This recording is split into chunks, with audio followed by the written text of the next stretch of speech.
Si a los chinos le damos chancay, a los gringos hay que darle corillo, pues, para el equilibrio. No podemos ponernos la camiseta de uno. Está con nosotros Miguel Ángel Rodríguez Mackey, es columnista de Exitosa, está todas las mañanas con nosotros, dando su opinión sobre lo que pasa en el mundo y en el Perú también. Es académico, ha sido canciller y bueno, la verdad que hay muchos temas. Miguel Ángel, ¿cómo estás? Encantado de estar aquí, muchas gracias por la invitación, Jesús. Bueno, te habíamos convocado para el tema de la primera semana de Donald Trump sobre la que vamos a conversar, pero antes que nada yo te decía de que iniciar el programa señalando de que estamos viviendo ya una anarquía. Decía que estamos al límite, pero tú me dices que ya no, que hace rato hemos perdido las formas y que la delincuencia está superando a las instituciones y que eso ya es un hecho. Definitivamente. El Perú es un país anarquizado. ¿Qué significa anarquizado? Desordenado, caos, vive reactivamente. Tú escuchas al presidente del Congreso, a los políticos que dicen vamos a priorizar el tema, el debate del terrorismo urbano. Vergüenza deberían sentir los políticos. No lo hicieron el año pasado y lo quieren hacer ahora. Imagínate. Luego de que le han metido un bombazo al ministerio. Por eso te digo, somos reactivos. Este es un tema transversal, profundo, permanente. Por eso cuando yo hablo del tema no hablo de gobierno, de gobiernos, hablo del Estado.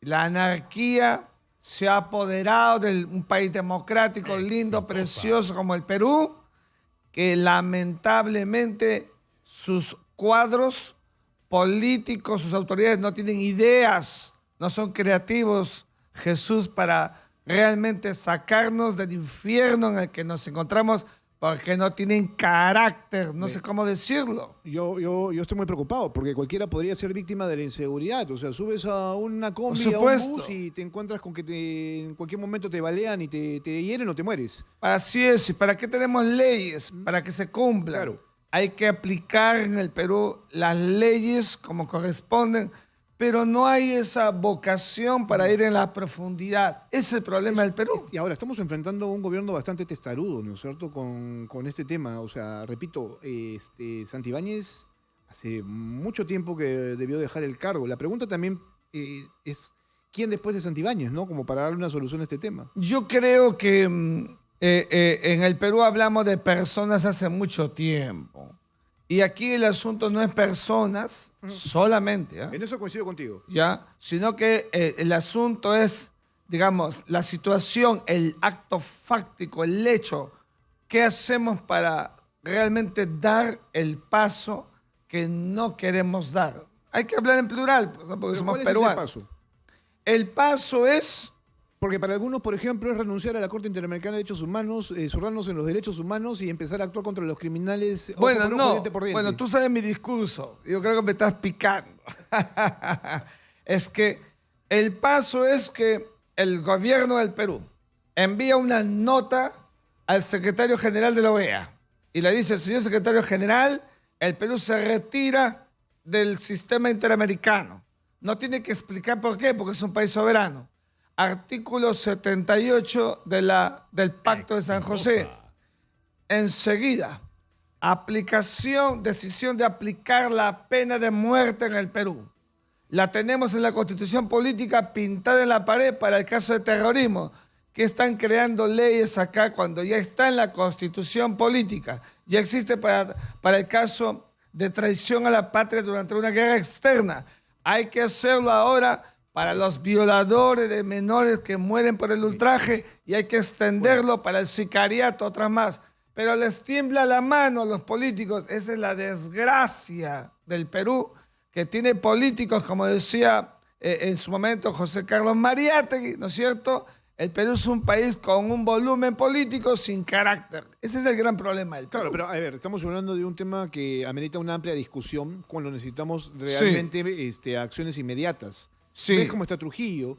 Esta semana el ministro de Defensa que luego dijo lo que no dijo, señaló de que no había un plan estratégico que se le había exigido al Ministerio del Interior. A ver, entonces... Que es lo mínimo, ¿no es cierto?, para poder antes del debate... con la policía. Antes del debate, Jesús, saquemos a las Fuerzas Armadas Pero eso, ¿qué a las resuelve calles. finalmente? No, perdóname, es que nosotros necesitamos tener un estado de policía coyuntural circunstancial que sea disuasivo.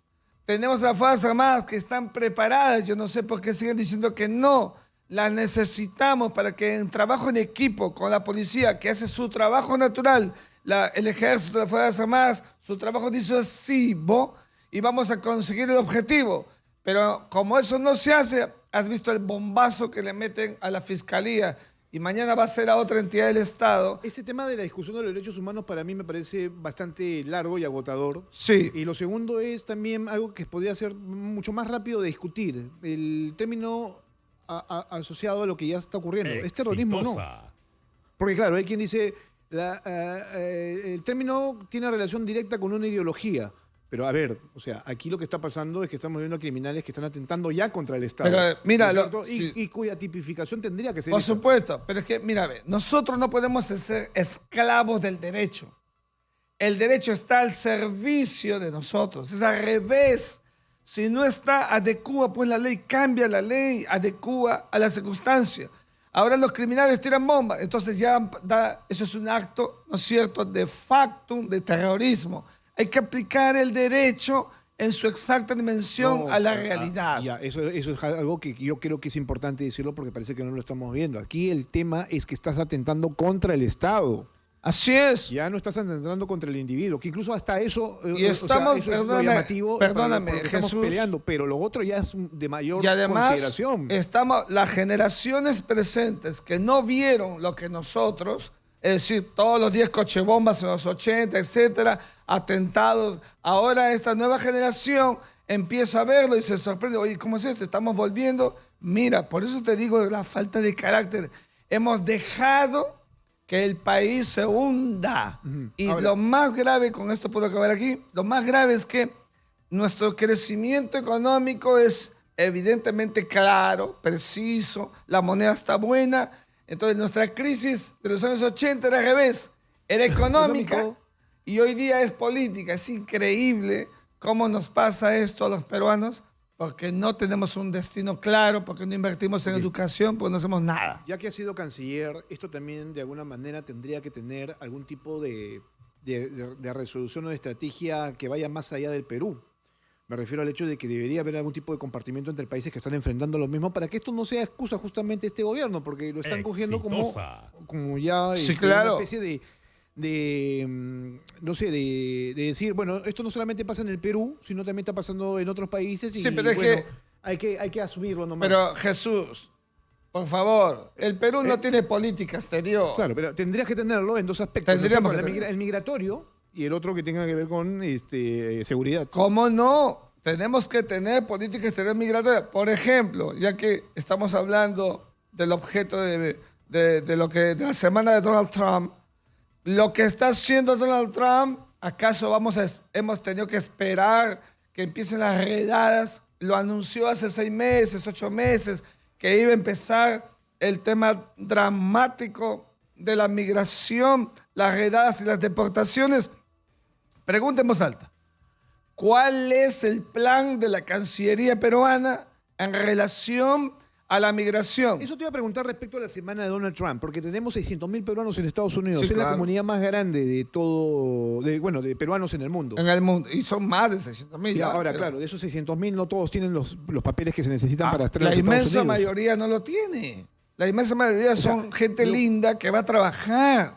Y a esa gente linda que va a trabajar también le va a pasar lo que a los guatemaltecos hondureños de ayer, no sé, que los van a coger enredadas y los van a traer. O sea, la pregunta es, ¿cuál es la contingencia? Porque tenemos embajadas, tenemos consulados y tenemos representación permanente. No podemos estar de brazos cruzados, tenemos que siempre pensar en los peruanos. ¿No? Es verdad, y acá no hay que ser chauvinista, es verdad que poco vamos a poder hacer para que los saquen, porque ese es un acto soberano de Estados Unidos, decir su política migratoria. No podemos hacer mucho, pero tenemos que cuidar su dignidad humana, cuidado con eso, la dignidad humana. Bueno, ese es un tema bastante serio, ¿no? El tema migratorio en los Estados Unidos, porque basta con que seas, latino, que te vean en la calle para que te pidan y exijan papeles, ¿no? Sí. Pasaba en los 80, por ejemplo, donde habían estas redadas, ¿no? Como las están viendo ahora en algunos estados, donde solamente con el hecho de verte distinto, diferente, te tenían y te llevaban a lugares. Sí, esos son los estereotipos. Inmediata, ¿no? Son estereotipos que lamentablemente se van creando, surgen, ahora, y los Estados Unidos tienen relación a los latinos. Le ha dicho respecto al tema migratorio a Trump, ya, ¿y quién va a pagar? ¿No es cierto? Nosotros vamos a ver el tema de nuestros connacionales, pero ¿quién va a pagar el traslado, la salida, o dónde van a estar? Lo que dices, guatemaltecos, hondureños, haitianos y peruanos. Sí, bueno, ahí son extraordinariamente pragmáticos, porque si tú miras retroactivamente, ya los aviones han estado saliendo durante el primer periodo de Donald Trump, menos durante Joe Biden, mucho menos, aviones llenos de haitianos y aterrizando en Puerto Príncipe. Ahora, ¿qué van a hacer los estadounidenses? ¿Tú crees que los estadounidenses van a traer a nuestros compatriotas a Lima? No, pues eso no va a pasar. A ver, ¿usted por dónde entró? Por México. Vamos a México, ahí nos lleva. Eso van a hacer, son pragmáticos. Si somos 600.000 peruanos en los Estados Unidos, ¿cuántos de estos podrían venirse, ser expulsados? O sea, Trump tiene la estrategia de acabar su gobierno con la expulsión de 11 millones de personas. Bueno, no creo que llegue a los 11, pero ¿por qué lo va a hacer? Porque es su vitrina política. Para eso fue elegido. O sea, Donald Trump en el ajedrez tiene dos temas. El tema migratorio para la parte política, la visibilización, y la parte de fondo, que es recuperar a un Estados Unidos como unipolar, que China no lo alcance. Esa es la estrategia. Bueno, habría que decirlo, ¿no? O sea, Donald Trump es el presidente número 47 de los Estados Unidos, está repitiendo nuevamente una presidencia después de un periodo, ¿no? En el cual estuvo Joe Biden. El último presidente peruano que se reunió con Donald Trump en la Casa Blanca fue Pedro Pablo Kuczynski, de ahí ningún presidente más ha sido recibido por los presidentes de los Estados Unidos. Recuerdo perfectamente eso porque yo estuve en la Casa Blanca en ese momento. Y así que he tenido la posibilidad de ver a Trump como candidato en México, en Los Pinos, qué privilegio. con Enrique Peña Nieto, mintiendo, porque dijo en ese momento, se hablaba sobre el muro, ¿no es cierto? Y luego en la misma Casa Blanca, en el Salón Oval. Bueno. Y luego siguiéndole en otras actividades al mismo Trump, donde obviamente hablaba de muchas cosas, prometía, era el inicio de su primera presidencia, donde también el muro era su promesa más importante de campaña. ¿Viste que no lo completó? Sí, no, estoy de acuerdo contigo. El asunto aquí es que yo digo una cosa, ¿no? Trump es así, Trump es un showman, Trump sabe exactamente qué decirle a la tribuna, pero del dicho al hecho hay mucho trecho, porque claro, a diferencia del Perú, los Estados Unidos sí tienen a sus fortalezas en sus instituciones y sí existe esto que es, obviamente, se me fue el término. El traspaso del poder. No. O sea, hay democracia. Claro, lo que hay es esto que... separación de poderes. Claro, hay una separación de poderes. Sí, equilibrio. Importante, ¿no es cierto? Un equilibrio. Claro. Ahora, digamos, Estados Unidos de América es importante con Donald Trump o sin él.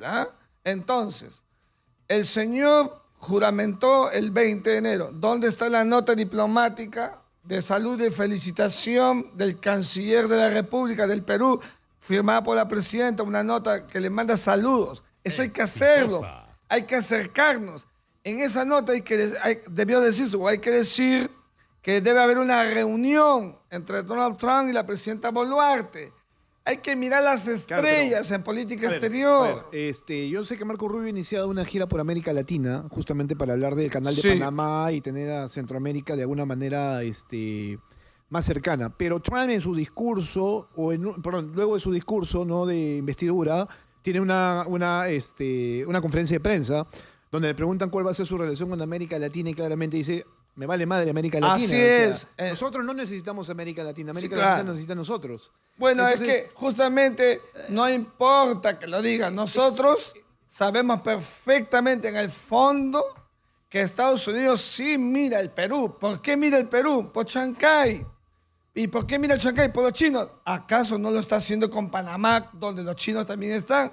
No, nosotros tenemos que Bueno, ser absolutamente proactivos. Bueno, eso se llama multilateralismo y la política de Trump Totalmente. es bastante seria en ese sentido. Lo advertía en su última columna, cuando cumplió 100 años, el que fue artífice del gobierno de Richard Nixon en políticas... Henry Kissinger.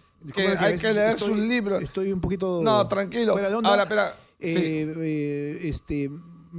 Me alejé estas últimas semanas, me tuvieron que operar, entonces no, pero Kissinger es extraordinario. dijo Es mi claramente favorito. que es los mi Estados favorito. Unidos tienen un reto, ¿no es cierto? Sí, claro. En ese sentido de volver a posicionarse como líder mundial Así es. ante el crecimiento indiscutible de China, que ya de por sí para Kissinger China era la principal potencia mundial en estos momentos. Por eso te decía, muy bien, que Donald Trump y todos los presidentes, pero sobre todo él, quiere recuperar ese espacio vital.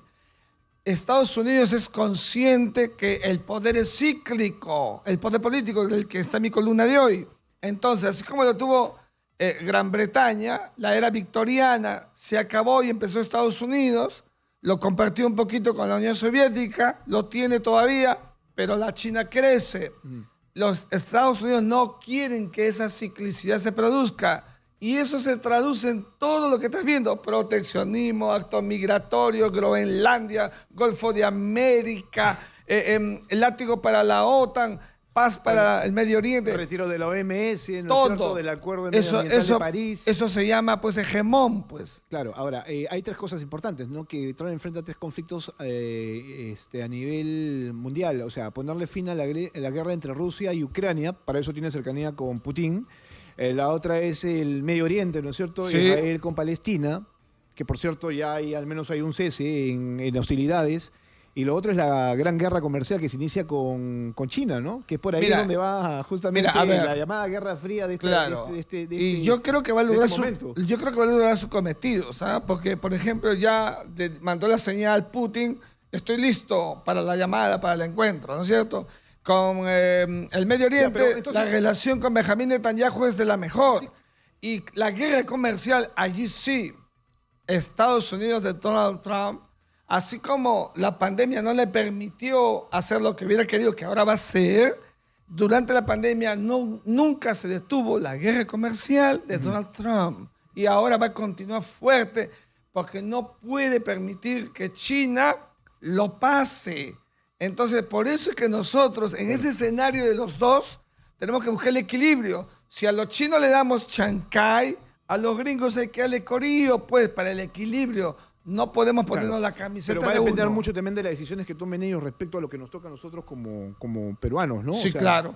Ya esa es una cuestión de negociación y de conversación, como tú bien dices. Lo que tendría que pasar ahí es que nuestro embajador en los Estados Unidos, sobre todo en Washington, tenga esa capacidad de acción. Ferrero, ojo, que participó en los tratados de libre comercio con Estados Unidos, o sea, que tiene conocimiento respecto a estas cosas, tenemos un buen embajador en Estados Unidos. Mira, Jesús, una cosa muy puntual. Ya. De aquí en adelante, ¿cuáles tendrían que ser las estrategias de relacionamiento con los Estados Unidos? Entendiendo desde que tenemos el puerto de Chancay aquí, que también está empezando a desarrollar actividades. Sí, la misma vocación que con China. Hay que acercarnos mucho a Estados Unidos. Exitosa. Es un error no hacerlo, teniéndolo en el marco geopolítico de influencia. Y ya el tema era una preocupación el año pasado en APEC con la delegación norteamericana que vino aquí al Perú y la China también, ¿no? Por eso te digo, o sea, hay que cuidar los frentes, hay que hacer la política del multilateralismo, estar con todos y con ninguno. Claro, porque lo que pasa con el puerto de Chancay es que potencia justamente el comercio chino, lo acerca mucho más a América Latina y a otros países. Por esa razón te decía que en el fondo Estados Unidos mira a Perú. Entonces hay que ser muy astutos. La astucia en política exterior es fundamental. Por eso te decía, ¿dónde está la nota diplomática para una reunión con la presidenta? Hay que acercar, hay que mirar en política exterior lo que aprendí mis maestros en la Cancillería, las estrellas. Bien. Gracias, Miguel Ángel, por estar esta mañana con nosotros. Gracias a ti, hombre. Bien, gracias. Vamos